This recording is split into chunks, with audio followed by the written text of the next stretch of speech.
વિદ્યાર્થી મિત્રો, ધોરણ 11 ગણિતમાં પ્રકરણ 8 એની અંદર આપણે દ્વિપદી પ્રમેય ચેપ્ટરની અંદર પોઈન્ટ 2 સ્વાધ્યાયની અંદર લગભગ 6 દાખલા જોયેલા.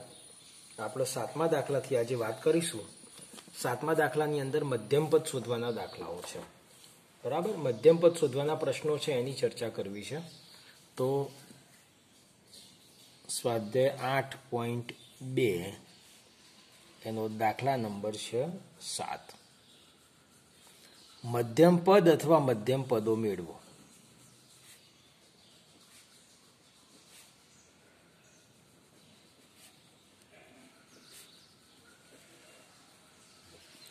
હવે હું તમને સમજાવું છું કે આ દાખલા કેવી રીતે ગણવાના. પહેલા આપણે દાખલા નંબર 7ની વાત કરું છું. એનું આ રીતનું આપ્યું છે, રકમ 3 - x નો ઘન ભાગ્યા 6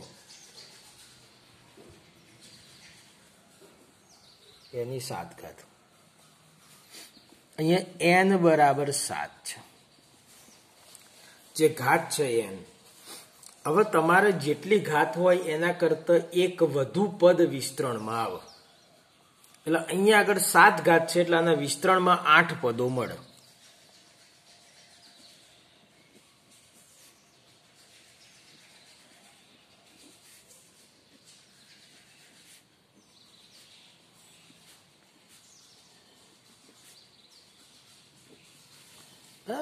જેટલી ઘાત હોય એના કરતા એક પદ વધુ વિસ્તરણમાં આપણને મળે. હવે અહીંયા આગળ મધ્યમ પદ વિચારીએ તો જેટલા વિસ્તરણના પદો થાય એના વત્તા 1/2 તમારે કરવાનું. એટલે મધ્યમ પદની સંખ્યા વિચારીએ તો અહીંયા આગળ 8 છે ને, તો આપણે રફલી વિચારવાનું. 8 + 1 કેટલા થયા? તો કે 9. 9/2 9/2 એટલે 4.5. જ્યારે પોઈન્ટમાં આવે ત્યારે આગળનું અને પાછળનું બંને મધ્યમ પદો કહેવાય. 4.5 છે એટલે ચોથું અને 5મું આ બે મધ્યમ પદ થાય. એ ખ્યાલ આવશે. તમે જુઓ, રફલી તમે કરી શકો છો કે આના વિસ્તરણમાં કેટલા પદો છે? તો કે 8. તો 8 + 1/2 એટલે 4.5. 4.5 એટલે ચોથું અને 5મું બે મધ્યમ પદો થશે. બરાબર. એટલે અહીં મધ્યમ પદો ચોથું પદ અને 5મું પદ થાય. અહીંયા આગળ આ બે મધ્યમ પદો થશે, ચોથું પદ અને 5મું પદ. આ બંને મધ્યમ પદ બનશે. હવે અહીંયા આગળ આપણે વાત કરીએ તો ચોથું પદ શોધવું છે. તો સૌથી પહેલા આપણે a, b અને n નક્કી કરવાના. તો અહીંયા આગળ a બરાબર, આના વિસ્તરણમાં વિચારીએ તો a + b ની n ઘાત. તો a અથવા xy લો તો વાંધો નથી. તો x ની કિંમત થશે 3. પણ a b લઈએ, ચલો ને, x તો અંદર છે જ ઓલરેડી. એટલે a = 3, b = -x નો ઘન / 6 અને n = 7. સૂત્ર છે આપણું TR + 1 = NCR ગુણ્યા a⁻n - r ગુણ્યા b⁻r. હવે અહીંયા આગળ આપણે પદ શોધવાનું છે. પહેલા ચોથું પદ લેવા માટે r બરાબર 3 લઈએ તો 3 + 1 એટલે 4 થઈ જશે. એટલે આપણને r પણ નક્કી થઈ ગયો આની અંદર. તો r 3 એટલે 7c3 ગુણ્યા a એટલે કેટલા? તો કે 3. 3 ની કેટલી ઘાત? તો n - r. તો n બરાબર 7 છે અને r બરાબર 3 છે. તો n - r 7 - 3 4 ઘાત ગુણ્યા b એટલે શું છે? તો કે -x નો ઘન ભાગ્યા 6. એની કેટલી ઘાત? તો r ઘાત એટલે 3 ઘાત. હવે અહીંયા આગળ આનું સાદુરૂપ આપણે આપીએ તો 7c3 તો 7 ફેક્ટોરિયલ અપોન 3 ફેક્ટોરિયલ ગુણ્યા 7 - 3 ફેક્ટોરિયલ. NCR નું સૂત્ર 3 ની 4 ઘાત બરાબર છે. તો 3 × 3 × 3 × 3 -x નો ઘન તો -3 ઘાત છે એટલે -1 તો મૂકી દેવાનું ચિહ્ન. અને x ની 3 તરી 9 ઘાત. નીચે વાત કરું તો 6 ની 3 ઘાત એટલે 6 ગુણ્યા 6 ગુણ્યા 6. હવે અહીંયા આગળ જોઈએ તો 7 ફેક્ટોરિયલ છે તો 7 ગુણ્યા 6 ગુણ્યા 5 ગુણ્યા 4 ફેક્ટોરિયલ. નીચે 3 ફેક્ટોરિયલ છે તો 3 ગુણ્યા 2 ગુણ્યા 1 ન લખીએ તો ચાલે અને આ 4 ફેક્ટોરિયલ એમને એમ. આ બાજુ છેદ ઉડાવે તો 3 દુ 6 3 દુ 6 3 દુ 6 બરાબર છે. તો ઉપર શું રહ્યું છે તો કે 3 ગુણ્યા -1 ગુણ્યા x ની 9 ઘાત અપોન 2 દુ 4 દુ 8. હવે અહીંયા આગળ સિમ્પ્લિફિકેશન કરો તો 4 ફેક્ટોરિયલ ઉડી ગયા, 6 સાથે 3 દુ 6 કેન્સલ, તો 7 ગુણ્યા 5 7 પંચા 35, 35 ગુણ્યા 3 ગુણ્યા -1 એટલે -3 ગુણ્યા x નો ઘન ભાગ્યા 8. હવે અહીંયા આગળ આ પ્લસ અને માઇનસ નો ગુણાકાર માઇનસ થશે, 5 તરી 15 નો પાંચડો વધી 1 3 તરી 9 ને 1 10. અહીં x ની 9 ઘાત છો, ચશ્મા નથી પહેર્યા એટલે x ની 9 ઘાત. આ થયું આપણું ચોથું પદ, એટલે આ એક મધ્યમ પદ મળ્યું. માટે મધ્યમ પદ -105/8 ગુણ્યા x ની 9 ઘાત આ એક મધ્યમ પદ થયું આપણું. હવે બીજું મધ્યમ પદ શોધવાનું છે. તો બીજા મધ્યમ પદ માટે આપણે આ જ વસ્તુ વિચારવાની થશે. પાંચમું પદ, તો પાંચમા પદ માટે આપણને a આપેલો છે, તો ચલો a કેટલો છે તો a બરાબર છે 3. b પણ આપેલો છે, b બરાબર -x નો ઘન ભાગ્યા 6. n કેટલો છે તો n ઘાત છે 7. અને પાંચમું પદ શોધવું છે એટલે આપણે r બરાબર લઈશું 4 અને સૂત્ર થશે TR+1 = NCR ગુણ્યા a ની n-r ઘાત ગુણ્યા b ની r ઘાત. n એટલે લઈશું 7 તો 7c 4 ગુણ્યા a એટલે થશે 3 તો 3 ની 3 ઘાત ગુણ્યા b એટલે -x નો ઘન ભાગ્યા 6 એની 4 ઘાત. તો અહીંયા 7 ફેક્ટોરિયલ અપોન 4 ફેક્ટોરિયલ ગુણ્યા 7 ઓછા 4 એટલે 3 ફેક્ટોરિયલ ગુણ્યા 3 ની 3 ઘાત તો 3 ગુણ્યા 3 ગુણ્યા 3 -1 ની 4 ઘાત તો પ્લસ થઈ જશે, x ની 4 તરીને 12 ઘાત અપોન 6 ગુણ્યા 6 ગુણ્યા 6 ગુણ્યા 6 તો 3 દુ 6 3 દુ 6 3 દુ 6. અહીંયા વાત કરું તો 7 ગુણ્યા 6 ગુણ્યા 5 ગુણ્યા 4 ફેક્ટોરિયલ. નીચે 4 ફેક્ટોરિયલ સીધા ઉડી જશે. 3 ગુણ્યા 2 ગુણ્યા 1 ગુણ્યા ઉપર x ની 12 ઘાત, નીચે 2 દુ 4 દુ 8 ગુણ્યા 6. તો આ 4 ફેક્ટોરિયલ ઉડાડી દીધા, 3 દુ 6 કેન્સલ. તો હવે ઉપર નીચે કોઈ છેદ ઉડે છે તો કે ના, તો 7 ગુણ્યા 5 7 પંચા 35, નીચે 8 ગુણ્યા 6 8 છંગ 48 x ની 12 ઘાત. માટે અહીં મધ્યમ પદો, આગળનું મધ્યમ પદ આપણું આવ્યું -105/8 ગુણ્યા x ની 9 ઘાત તથા બીજું મધ્યમ પદ મળ્યું 35/48 x ની 12 ઘાત છે. તો આ હતો આપણો દાખલા નંબર 7. હવે આપણે 8મા દાખલા વિશે વાત કરીએ તો 8મા દાખલાની રકમ જોઈએ. આપણે દાખલા નંબર 8 એની રકમ છે x/3 વત્તા 9y અને એની ઘાત છે 10. તો અહીં વિસ્તરણમાં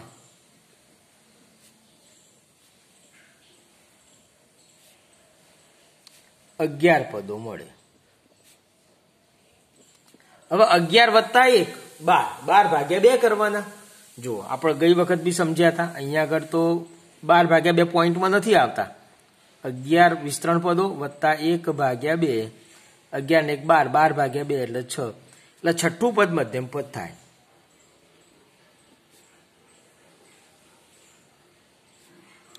છઠ્ઠું પદ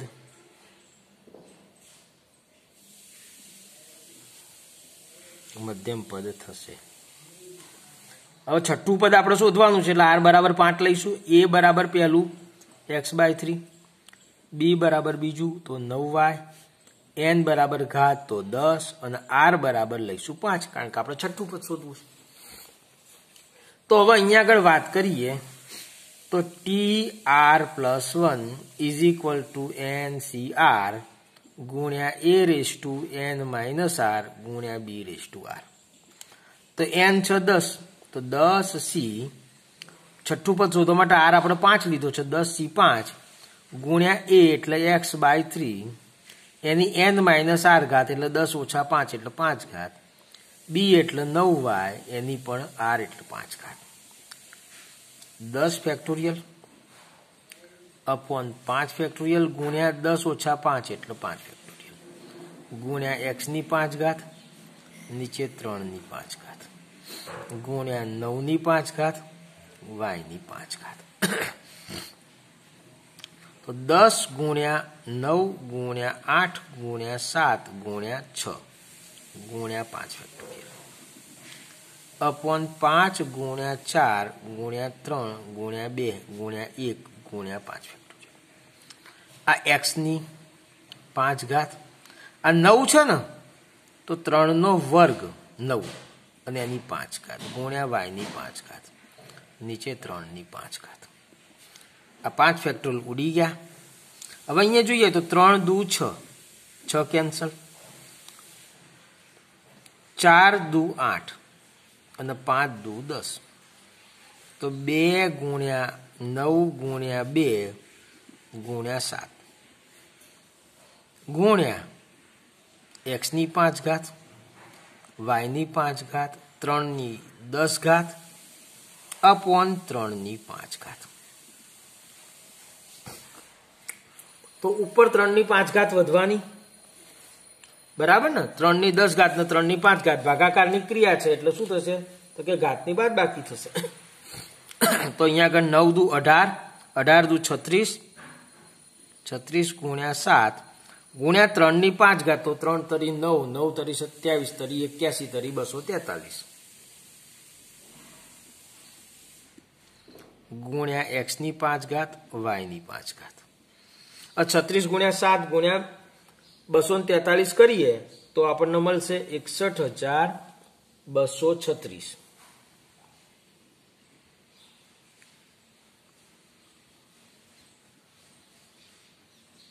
x ની 5 ઘાત y ની 5 ઘાત માટે મધ્યમ પદ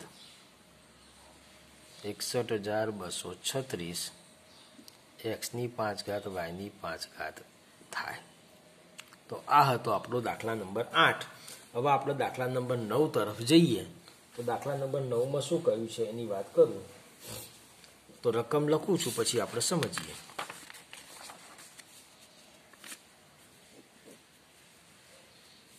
નવમો દાખલો, 1 વત્તા a ની m પ્લસ n ઘાત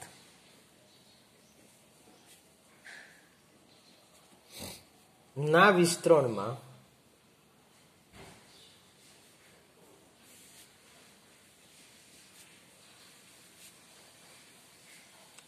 a ની m ઘાત અને a ની n ઘાત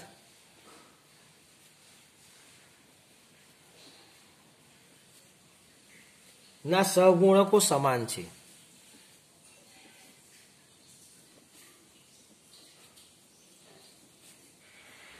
તેમ સાબિત કરો.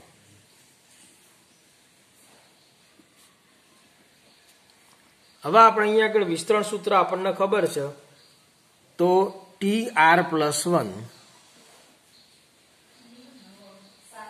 = m + n cr.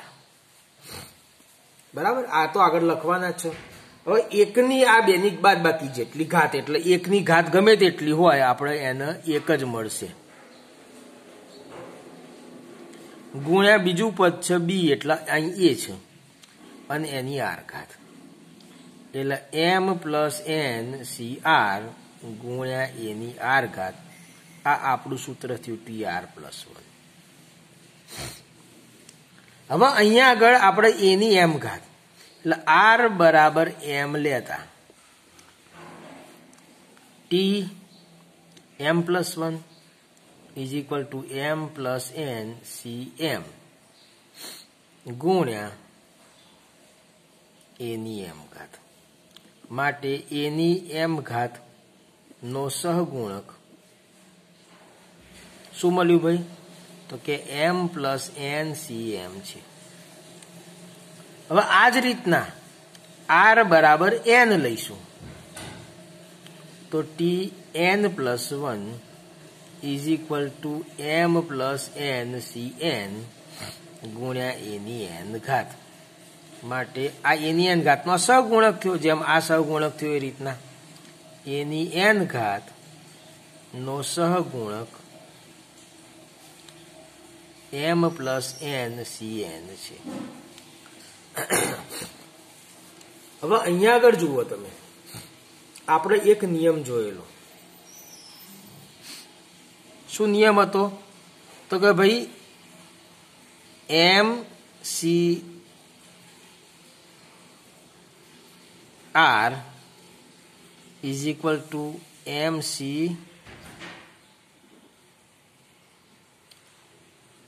એમ માઇનસ આર.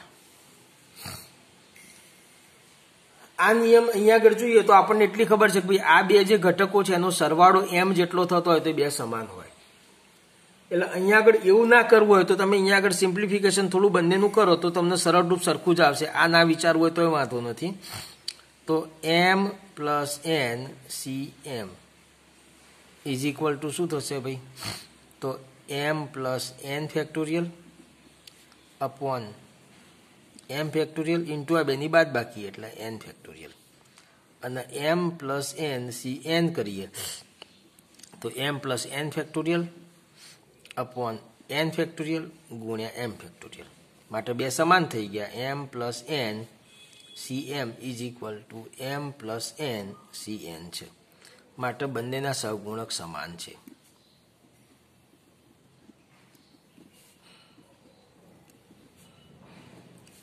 તો આ હતો આપણો દાખલા નંબર 9. બરાબર, કશું છે નહીં. એની એમ ઘાત અને એની એન ઘાતના સહગુણક શોધવા છે. આનું વિસ્તરણ સૂત્રમાં ટીઆર પ્લસ 1 નું વ્યાપક સૂત્ર આવું મળી ગયું, વ્યાપક પદ. અહીં એની આર ઘાત આવે છે તો આરની કિંમત તમે એમ લેશો એટલે એની એમ ઘાતનો સહગુણક મળી જશે. આરની કિંમત તમે એન લેશો એટલે એની એન ઘાતનો સહગુણક મળી જશે. બંને સહગુણક સાથે ગુણાયેલા આગળની રકમ. બંનેનું સાદુરૂપ સરખું જ આવે છે જુઓ, માટે બંને સમાન છે. હવે આપણે આગળ વાત કરવી છે એના માટે આપણે બીજો વિડીયો કરીએ દાખલા નંબર 10 થી આગળના દાખલાઓ માટે. અસ્તુ.